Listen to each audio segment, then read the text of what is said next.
Episode 3 was supposed to be post high school, my time in the military, mainly focusing in on my deployment to Afghanistan and then what that ride was like coming back home and what difficulties came up with that in fatherhood.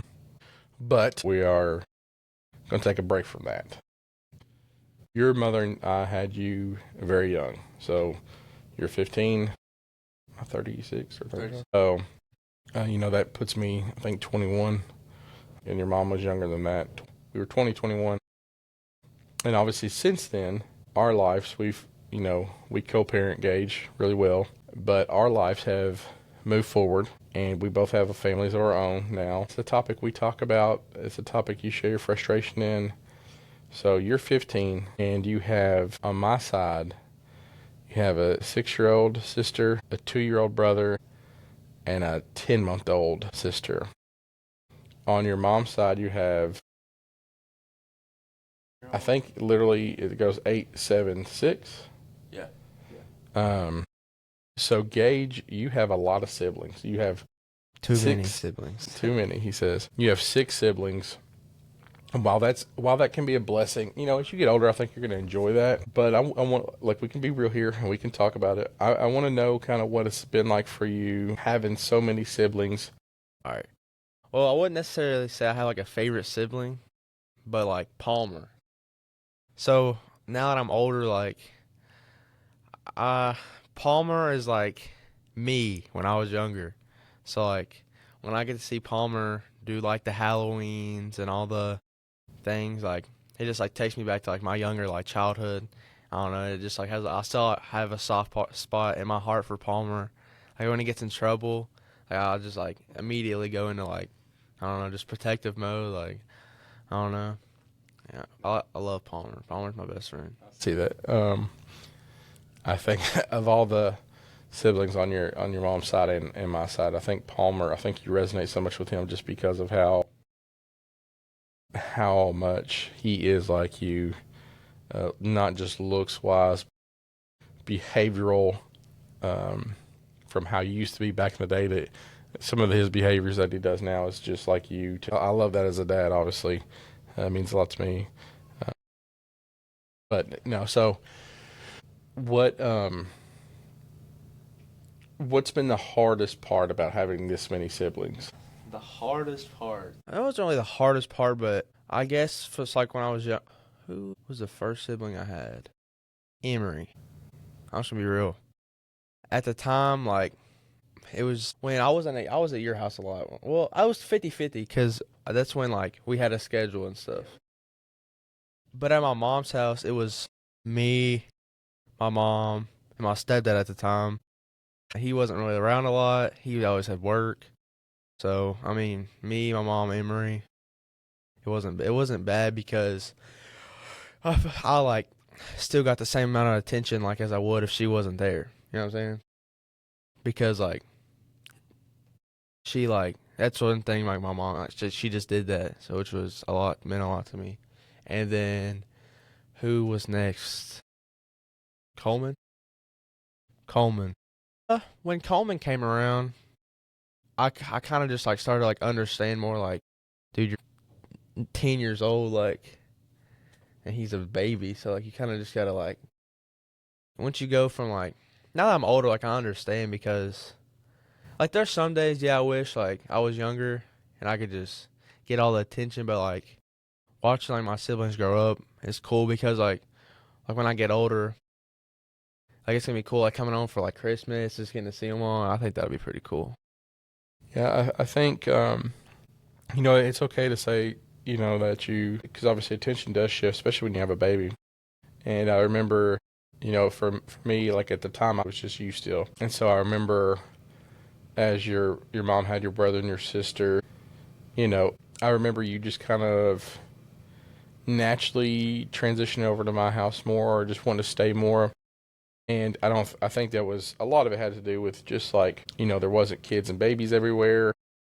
You kind of still got that direct one-on-one. And I think that's okay. I think that's just normal. That's normal behavior. Okay, let me see.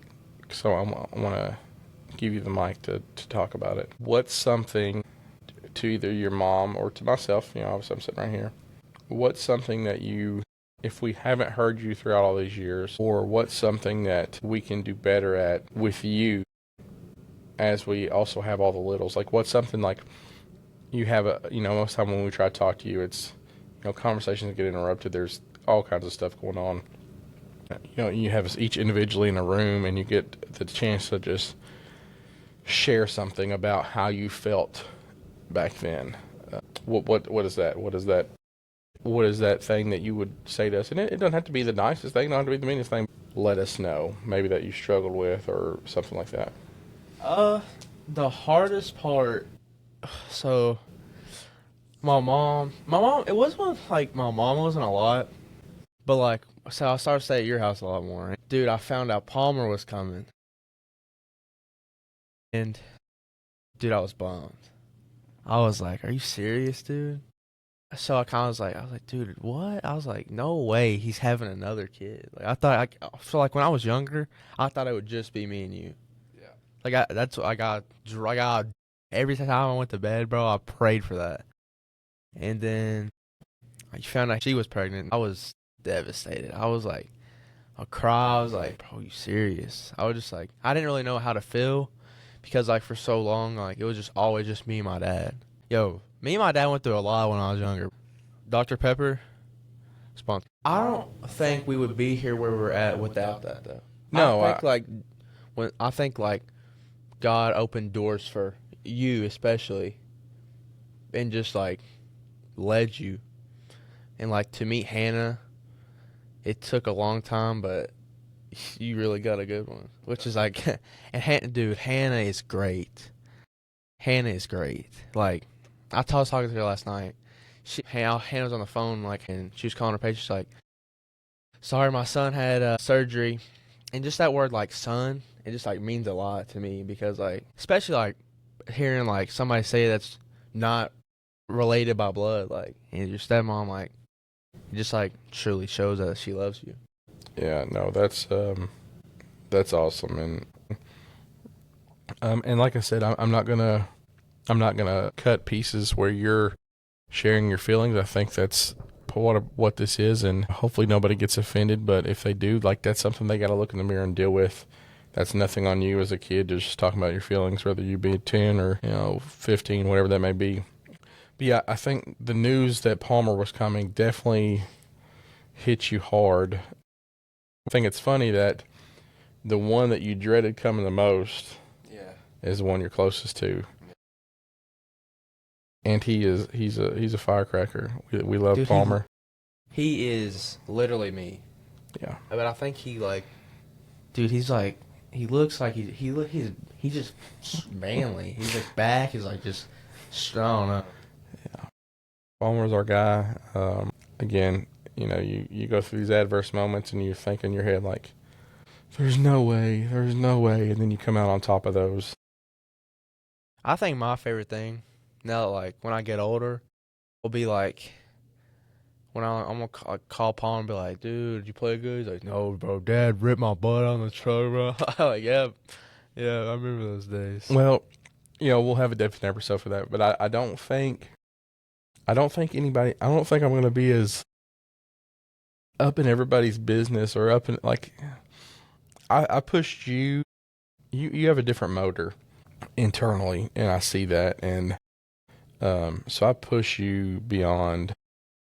I push you as far as I can push you, and then a little bit more, because I don't ever want you to hit an obstacle in your life that I haven't prepared you for.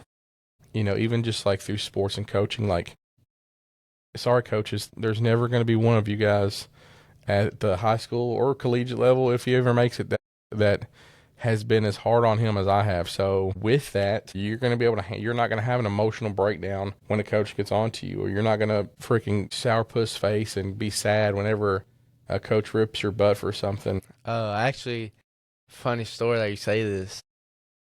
Well, I just want to like thank you. Like really, I want to thank you because like I don't think that I don't I don't think I can make it where I'm at now without just like, no, it's not even so much fatherhood, just it's like guidance and just like pushing me because like if I didn't have anybody to push me through this injury, it's been hard, man. But I think, all right. Now you say that, I remember we were at 2nd Street Middle School, and dude, I don't know what I did, but I don't think I did anything. I don't know if you watched the podcast or not. I love the guy, love him to death. Dude, I don't know what I did, but all I remember was he took a clipboard and just like broke it over his knee and started yelling at me in front of everybody. I was like, dude, what did I do? I literally did nothing. And I'll just sit there like this. Cause like those things don't affect me. Like, I can like, dude, if you yell at me, it's like I don't see fear. Like when my dad yells at me and like gives me, I fear. Like when other people like grown men yell at me, like I don't see fear. I just like direction. Like I'm not really looking at them to be like scared. Not even say scared, but like when you like tell me, like I know you mean it. No knock to coaches. Don't look at this, be like, oh, he's not a good player. No, I don't. I just like take it differently. I don't really get like so like hunkered down and like want to cry. I don't do that anymore. Yeah, you shouldn't. I mean, I can tell. I mean, this episode's going multiple different ways. We were supposed to talk about siblings, but here we are. No, I can tell. Like, you can tell kids that just haven't been coached hard, or just even not even. Let's take sports out. You can tell kids that their parents have done everything for them. Like, you know, kids that just leave trash everywhere. You're like, oh man, dude. Like, if you were my kid, you would hate life, because I couldn't imagine if you do this to a guest house, how you would do this at your own house, or just like, you know, just knowing the difference between being hurt and being injured. Like, I think, you know, my first thought, I feel like if you go down with an injury or you get hurt on a football field or basketball court, I think, you know, as you're laying there probably with your eyes closed, grimacing in pain, you're thinking in my head, when I open my eyes, my dad's going to be hovering over me saying, get your butt up or whatever. And like, it's not to be mean. It's to be like, take this ball away, take this field away, take this crowd away, take this court away. What if life gives you that? What if life hurts you like that? What if life puts you on your back and you got to open your eyes and look up? You can't just stop. And you can tell kids that are catered to like that, because then they turn into these men that are in their 30s, 40s, 50s, relying on their parents, you know, having to get through their parents can't even enjoy their life because they're still taking care of their adult sons or adult daughters. And my goal for you is to handle your crap.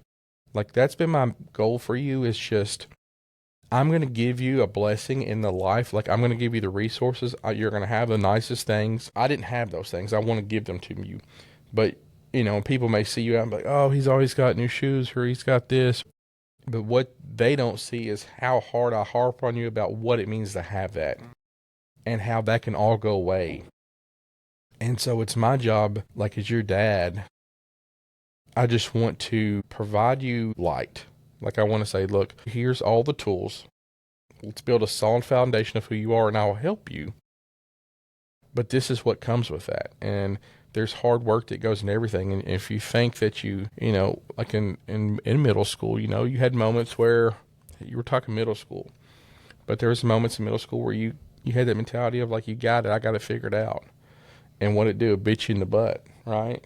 And we had to learn that there's always somebody bigger, faster, stronger. And, you know, all these analogies are sports related, but that's life. There's somebody going to be gunning for your job. There's somebody that's going to be maybe a better fit on paper or just by preference. There's going to be things you don't get in life. There's going to be relationship troubles.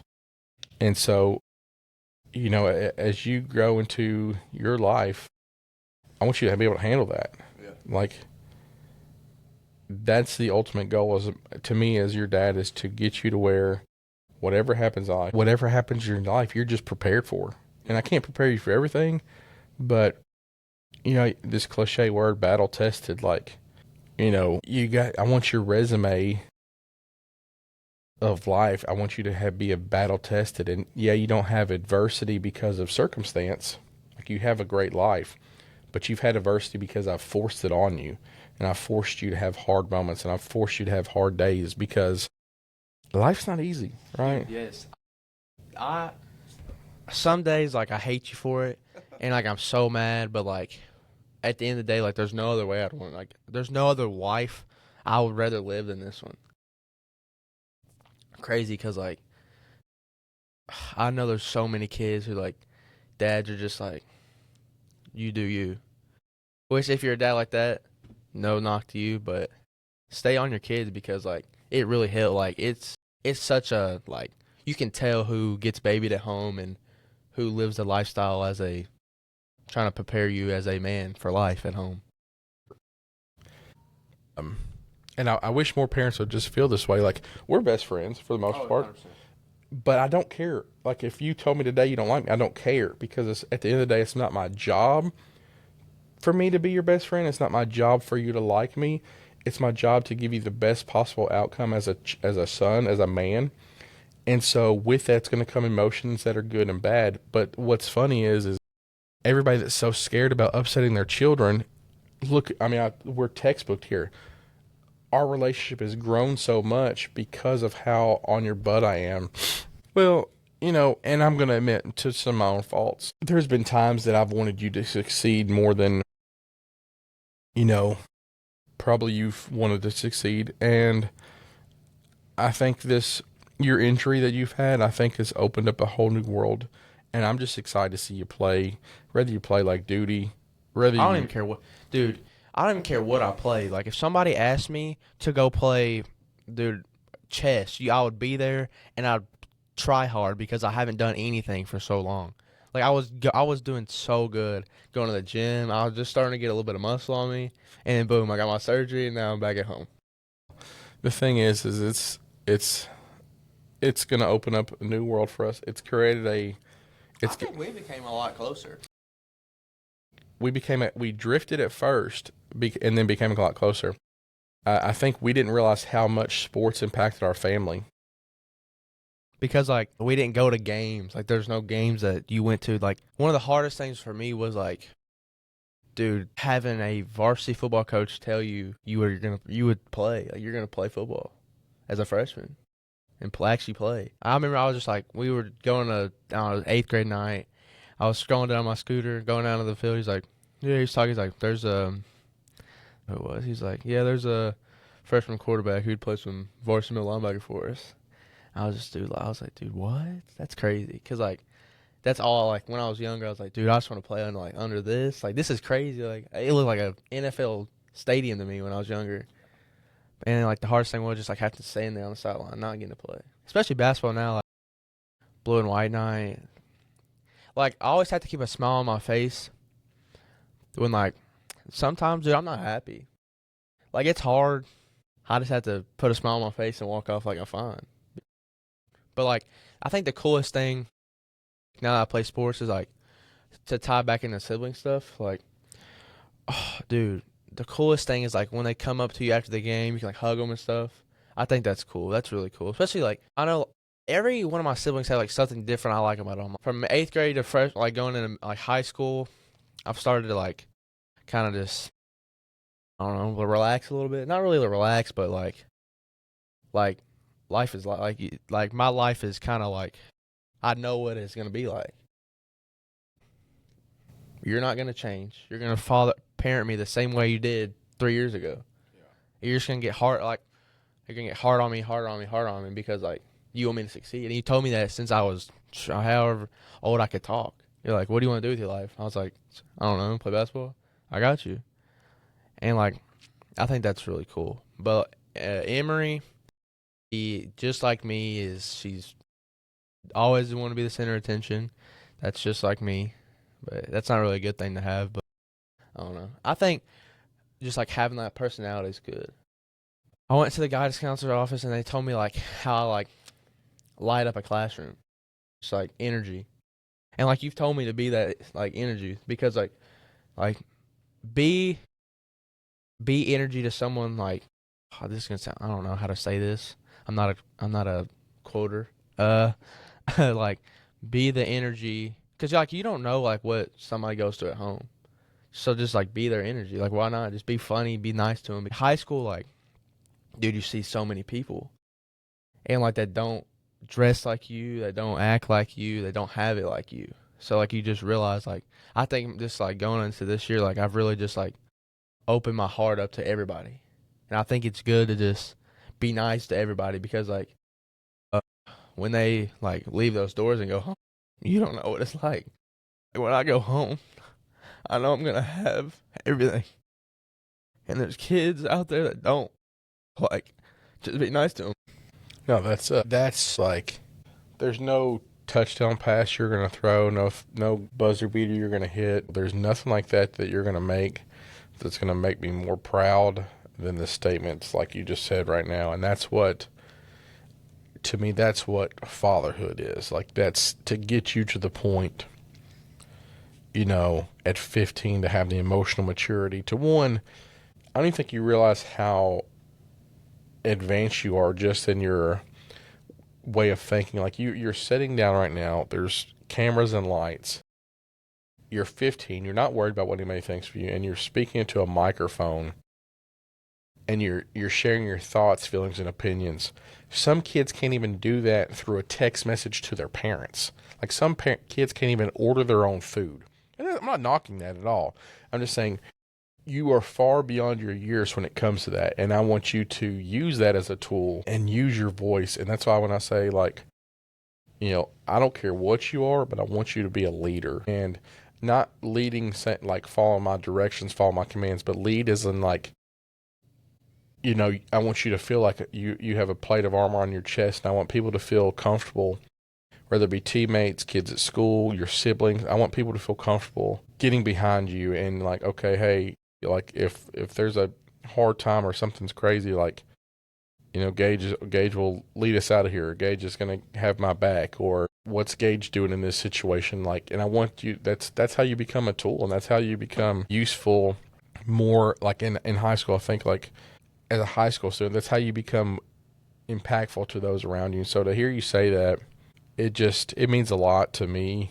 I'm sure it's going to mean a lot to people you encounter, and it means a lot to your coaches and your teachers and your support systems.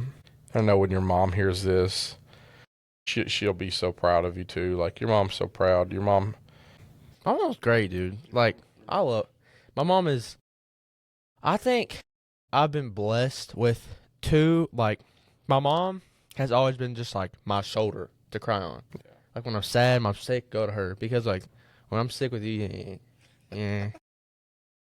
That's just how life is. But like, so let me pause you real quick. So, funny story. Anytime Gage is sick or not feeling well, he will not let me. He'll always call or text his mom. And so sometimes he gets messed up and he'll text us either in a group, or he'll think he's texting mom. He'll text me. He'll be like, Mom, my stomach's hurting. The nurse said I still couldn't go home. What should I do? Or can you come get me? I'm like, I'll text, dude, you text the wrong person. You better keep your butt in school. Go to class now. Don't let me find out you're in the nurse's office.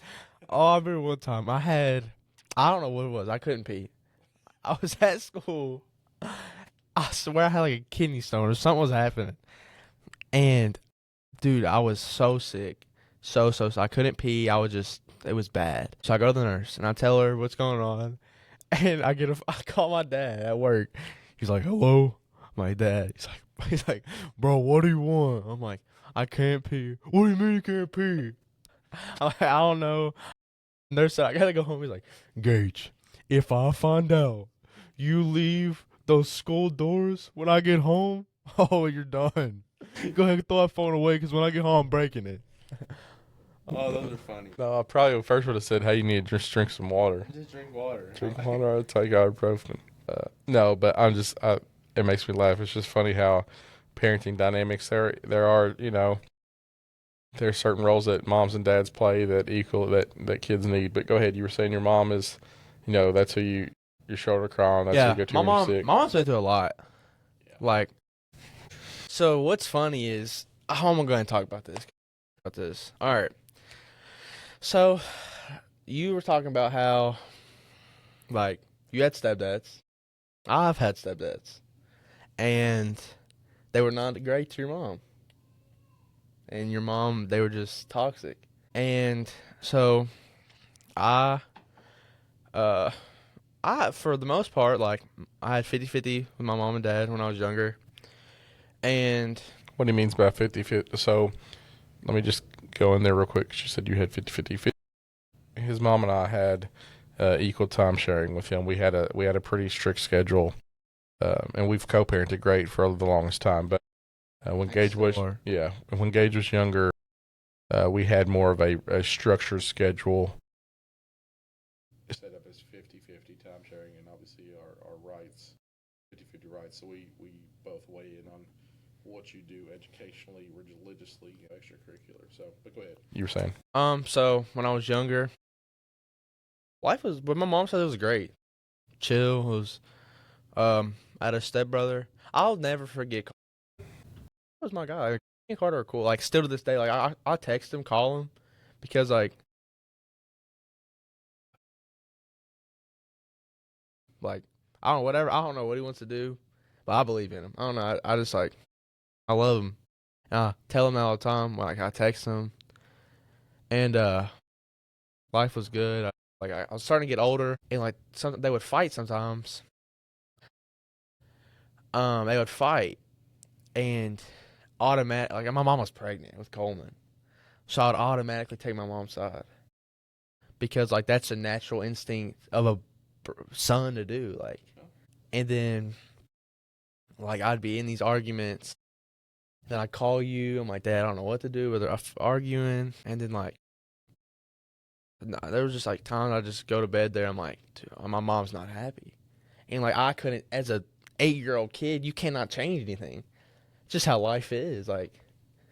And then I would have, like, car ride home to my mom from, I don't know, what I had going on, and she would just tell me, like, and you always told my mom not to, like, tell me things, which I think, like, I think it's different because, like, for me, like, I'm mature and I can understand things more than just, like, if you told some kid who's not, he'll start bawling his eyes out, and it's like I like being the person you can talk to because that's how you are.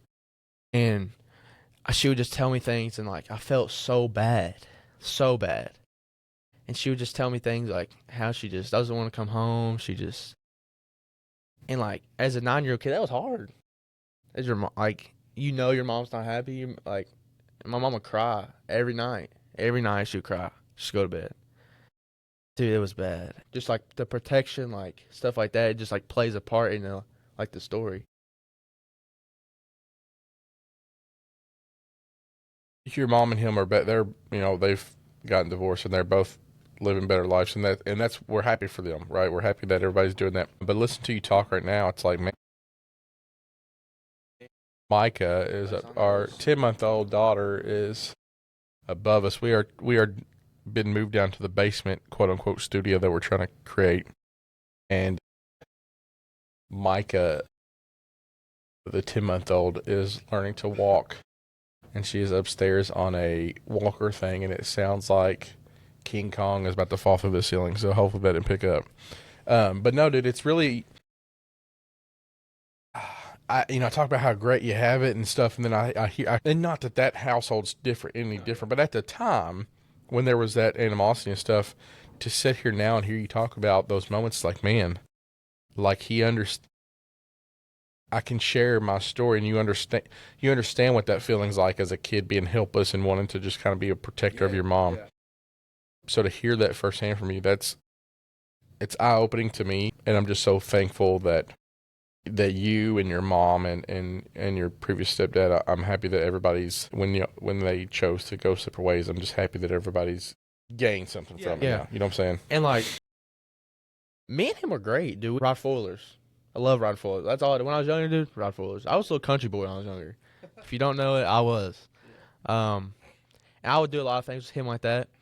So, and then I would ride foilers. I remember we'd have, like, big bonfires. But the only thing was my mom was always with the kids. That's kind of like where it wasn't where I feel like right then I kind of transitioned to, like, more just, like, help mode to being a kid mode. I agree. Because, like, you gotta seeing your mom cry because she has no help. That's hard. That is hard. Because, like, what are you going to do as a 9-year-old kid? Dude, I don't know how to change diapers. I don't know how to wash dishes, which I probably should have because, I mean, that's a normal thing. Like, I still want her to cook dinner. I don't want to eat an Uncrustable for dinner.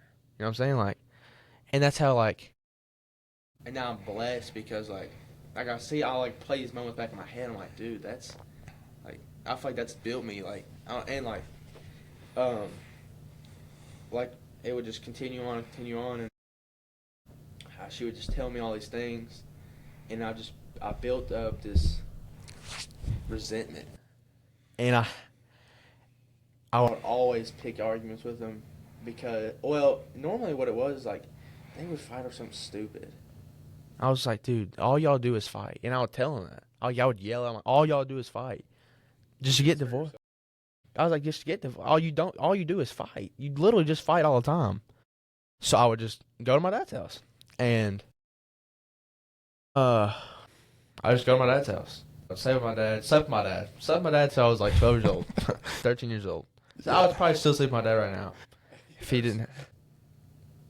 We through that, and obviously through the COVID time when you weren't at school, and I was blessed with the ability to work from home. I think just between what your mom had going on and just schedule wise, it was just so much easier for you to be at my house, and it created this huge bond with us. Like, I mean, there's no doubt that if we were on some schedule still, everything would be fine, but like, you were with me day in and day out, and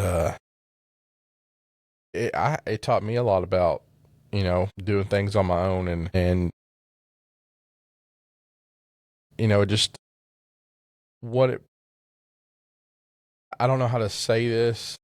I don't know how to segue into this, but like, just having you alone, like, you know, there's been moments in my life, obviously I've been in relationships, but there's also been stints in my life where I was just alone and I was parenting alone. And you know, some of us are raised that, you know, a man's job is to just work and provide, and that's all you have to do. And not that that's wrong, but it's definitely not right in today's world anymore. Like, if you want the most from your spouse, no matter what you do, you got to be willing to come home and put on the gloves and help out. Like, from that point on, like, it's protection. Like, it's protection on my mom. So, like, I would just be around my mom all the time, try to just text her and tell her, like, how much I loved her, and, like, I'm there for her. And, like, they separated for a little bit. They tried to work things out. It didn't work. It's fine. God has a plan for all of us. Whenever you were single, after you got out of your relationships, dude, I was so happy. I was so happy.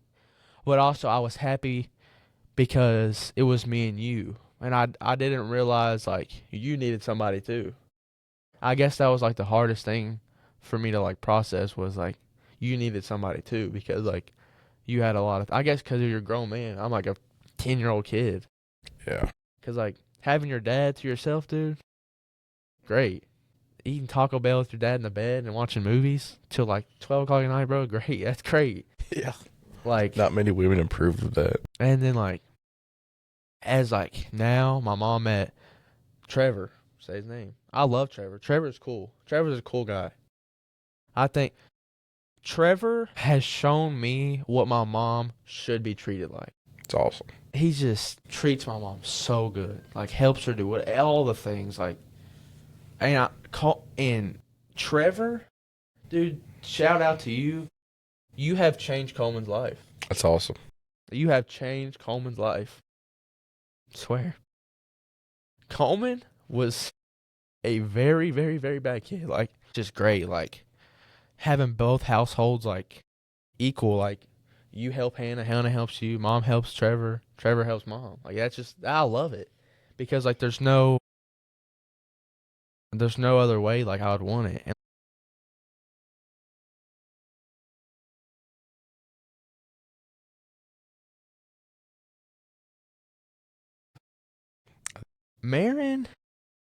Marin is different, and I love it. Marin is very unique. Marin is girly. Marin is not. Marin horseback rides, which is I don't know anything about it. And Marin plays soccer. I also don't know anything a lot about it. But I feel like as a older brother who they look up to, I feel like I just need to be. I just need to be. I need to be there. You know what I'm saying? Like, because like whether or not I know anything about soccer, is she gonna come to my football games? Yes. She gonna come to my basketball games? Yes. Does she have to? Yes. So like, why do like? There's some days I'm like, dude, I don't want to go watch her play soccer. Then I'm just like, dude, just she looks up to you, so just be there. Yeah. And like now that like y'all got married and like married, like we're starting to get closer. Now she, dude, she pushes buttons a lot, which is all right, but and I try to like now that I'm older, like I can kind of like not parent. So like my dad. Here's my dad at the top of the castle. And here's me like the dude like the second window. Like there I am. And then she just started crack jokes. I'm like, all right, Marin, I'm trying to tell you to go clean your room. Like the jokes are all funny and all, but one like this is my dad. Like I'll make crack jokes and second I know he's yelling at me. He's like, "That ain't funny anymore. Go clean your room." I'm like, Marin, these are gonna be funny for a minute, and then he's not gonna think they're funny anymore, and you're gonna get in trouble. I'm like, just go clean your room. And she here comes over here trying to fight me. I know karate. I'm like, get out of here, bro. I think, dude, siblings are great, and like, when I get older, I can't wait. How old's Marion? 7, 6? I'm like, bro, I think like siblings are great. We are guilty. Our family, your mom's family, we are all guilty of putting you on autopilot at times, and it's not fair. It is not fair. I'll be the first to say it's not fair, but it is sometimes it's just we have to, man. You're talking about, I mean, at this house, there's a 6-year-old, there's a 2-year-old.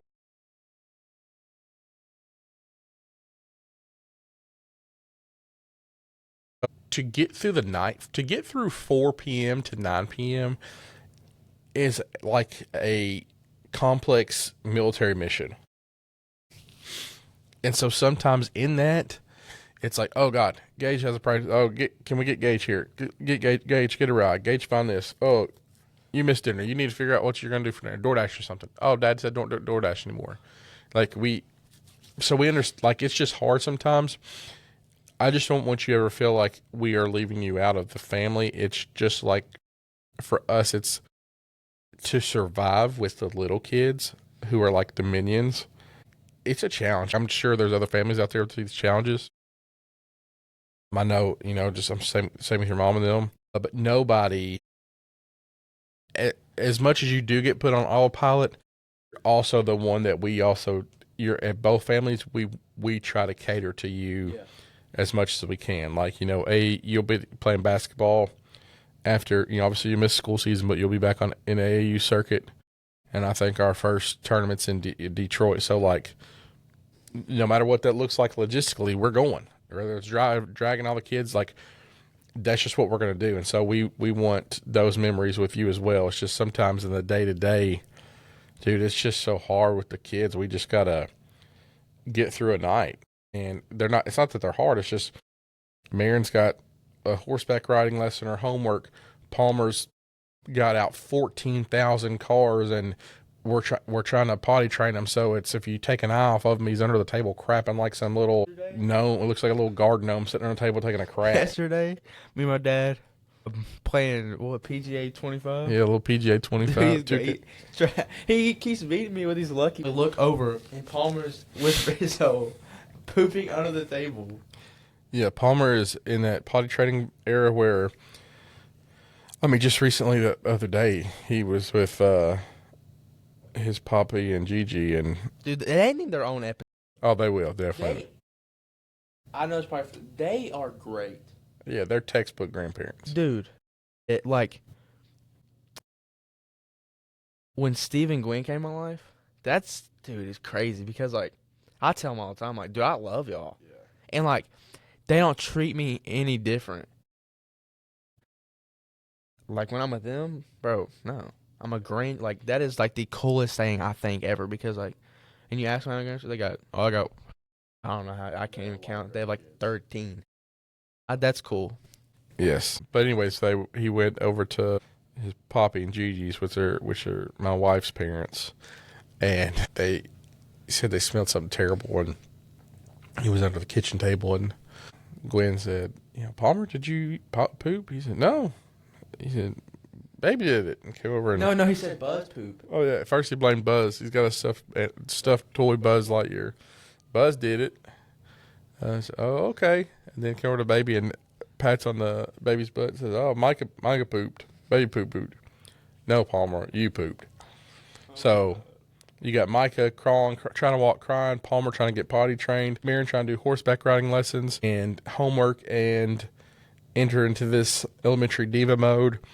And you're 15 and we're like, oh, dude, finally somebody that can just kind of defend it for themselves. So it's not, don't think that when we put you in those moments that you're out on the island alone. It's just sometimes as parents, it's just like that's how the cookies crumble. I mean, honest, I love it sometimes, bro. Yeah, no, it probably takes some pressure off you. Dude, You kind of fly under the radar. Or like, especially like, I love like staying home by myself. I think it's the coolest thing ever. Just being like, dude, not having to like hear a bunch of kids crying around. Oh, it's great. I'm sure with as much as we do, both families with all the kids, I'm sure the days that you get to just hang out here uninterrupted, it's great. It's great. Enjoyable. So we definitely went in 5,000. I hope my foot is not in this recording because I've been playing with it. We've definitely went in 5,000 different directions.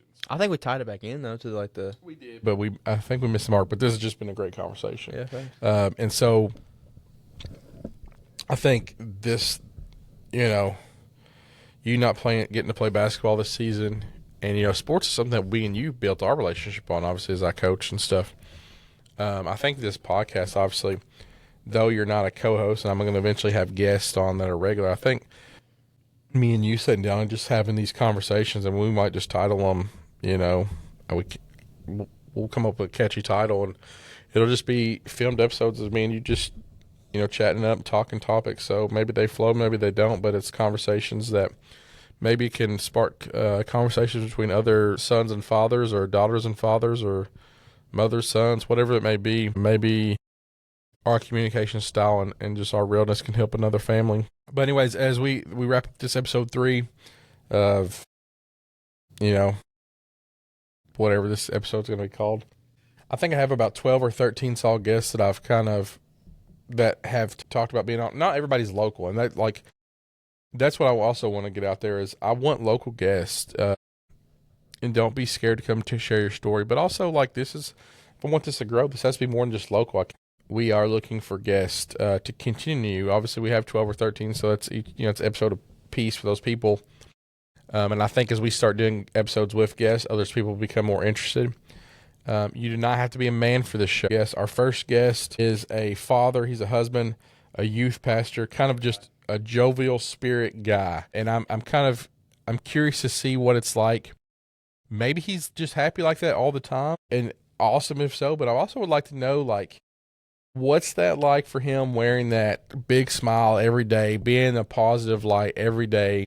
I'm curious if that takes a toll on him privately to just always have to be that go-go high-spirited guy. Another local guest that we do have coming on is somebody that, and I don't know if we're going to get into it during the season, but we do have Coach Jason Mays. What up, Coach? Coach is going to hop on here, and, I'm going to interview him as Jason Mays, not Coach Mays. Most interviews he sits down on, he's probably comfortable talking X's and O's and all the basketball in the world. He's great. Coach Mays is a great guy. Yeah. He says some things like I commend Coach Mays because he, as you know, his wife had breast cancer, and that's a lot. He tells us he's like, dude, something he bases I don't know. I just sit in the locker room. I'm just the stuff he says I can understand it because with stuff you would say he's telling us there might be come time your wife gets breast cancer, your wife gets breast cancer, and you gotta keep high spirits. He's you gotta be the light to her, her lamp. And also, yeah, we'll have Coach Mays on here, and we'll talk a little bit about what his life looks like, playing a dual hat role as a father, going through some of that adversity, and what it's like to navigate through a basketball season. Being he's very vested into basketball, so what it's like being a successful basketball coach while also being a father, and just how what are some things that he's learned over the years of juggling both, but also to all the Coach Mazes out there or the coaches out there that share their private story in their locker room. You have to understand that I commend any coach or any mentor, teachers, whoever you are, share those stories, because I look at Gage and he just said, sit and I listen to those. Not all of your players or students or kids that you talk to, if you're a motivational speaker and you go speak in an auditorium, not every kid's going to listen to you. Not every kid has the emotional maturity to listen and understand it and be empathetic to what you're saying. But for me, I was one of those kids. When those guest speakers came in our middle school auditoriums, elementary school auditoriums, high school, and they talked about adversity and what they've been through, I was the kid that was sitting up there and I was digesting every word they said.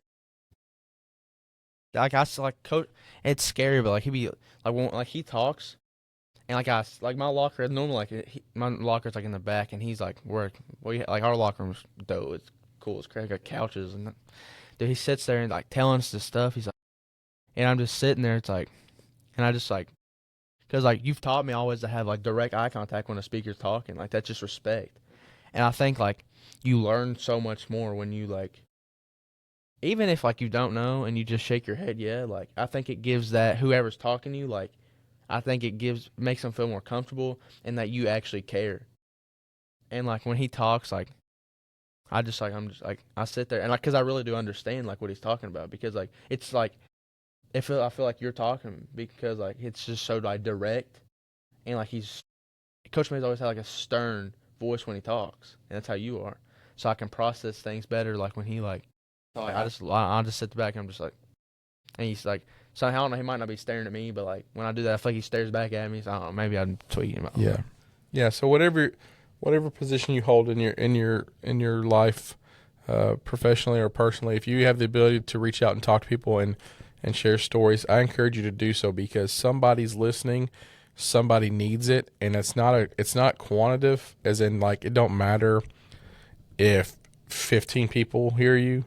It don't matter if 100 people hear you. It matters if there's one. If one person hears you and can take something from the story you're sharing, that's enough. That's you doing your job. So if you're somebody out there that has that ability to share things, keep doing that. Obviously, like Coach Mays and them, I mean, he's well beyond his years. He doesn't need my pat on the back to say keep doing that. But just know that when you're sharing these stories, there are people that listen. There are kids that have the emotional maturity to handle those things. I'm hoping that maybe this platform will get me out there later on. I don't want to shoot for the stars right now, but I would love to get the ability to go to some schools and just talk. I think there's a lot of kids. Yeah, I think there's a lot of kids, especially that have lifestyles that I lived, that can relate to me, and then they can maybe say, okay, I'm in this situation now. I'm 13, 14, 15, 16. I'm in this situation now. God, this man's story sounds so familiar to what my home life's like. But here he is. Here's how he's persevered. And I hope I get the ability through this. Maybe people can see that I can speak publicly.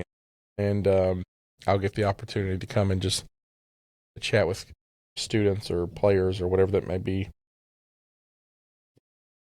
Right now, we'll let God drive this thing. And I'll just keep this Rode microphone in my face. We're upgrading. We got the Rode mics on both ways. We're trying to get this set up right and professional. Shout out to my wife, who's literally let me spend money on this stuff. I've literally painted a corner of our basement down here. Like I just kind of said, hey, I want to do this, and she said do it. So I appreciate her in allowing me to do this without any kind of backlash. All right, you know who we need to get on your podcast? You can cut your on put this in there. Tanya Witt. Tanya Witt. No, I swear, because like, yeah. Yep. Tanya, Gage just called you out. I'll message her and let her know that we would be interested in talking to her. Tanya's big in our community. Hey, I appreciate you guys growing with me. I appreciate you listening to me. I appreciate all the support that's came back from people that you just wouldn't know. It's awesome. Communicate with us on all of our social medias, the TikTok, Instagram, Facebook, YouTube. The TikTok is doing well. It's a challenge for me because I never had TikTok up until I created that one. Until next time, we still don't have an outro. So thank you guys for supporting. Obviously, the big episodes will be on YouTube. Please subscribe over there. Even if you're not going to watch every episode, if you're locally, please just subscribe. It'll help us grow. And it would mean a lot to me if you would just go to those social medias and subscribe or follow. We look forward to getting to the next episode. This one's kind of been different, but I think we needed this to just break up some of the tough stuff. It's been good for me to just sit down and have a conversation with my son, and I appreciate your ability to just talk. Man, it's a gift. It's going to go with you later in life, but to be able to talk and be raw and honest. Yeah. All right. Peace.